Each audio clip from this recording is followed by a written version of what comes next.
అంతరంగంగా నీవు ఏమై ఉన్నావో ఆ నీవు మరియు లేఖనం ఇలా చెబుతుంది.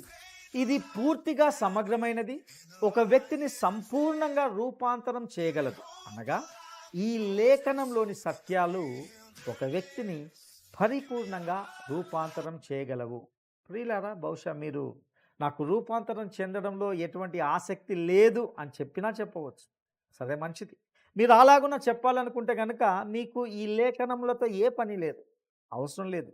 ఇదే నేను మీకు ఇచ్చే చాలా సులభమైన జవాబు. అయితే మీరు ఒక విషయాన్ని జాగ్రత్తగా గమనించాలని కోరుతున్నాను.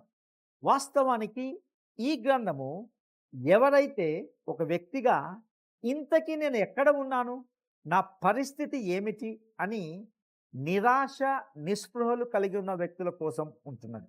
ఇంకా స్పష్టంగా చెప్పాలంటే, ఎవరైతే నా జీవితంలో నేను అనేక విషయాలు మార్చుకుంటే బాగుండును, నా నియంత్రణలో లేని ఆవేశాలతో నేను ఇంతగా నడిపించబడకపోతే బాగుండును, నేను కలిగి ఉన్న పరిస్థితుల ద్వారా గాయపరచబడి ఉండకపోయి ఉంటే బాగుండును, ఇంకా నా జీవితంలో ఇంత వేదన లేకపోయి ఉంటే బాగుండును, నేను కలిగి ఉన్న సంబంధాలు ఉండాల్సిన విధంగా ఉంటే బాగుండును, నా జీవితంలో ముఖ్యమైన విషయాల గురించి నేను మరింతగా స్పష్టంగా ఆలోచించగలిగితే ఎంత గొప్పగా ఉండేది అని ఆలోచించే వారి కోసము, అటువంటి వ్యక్తి కోసము ఈ గ్రంథం ఉంటుంది.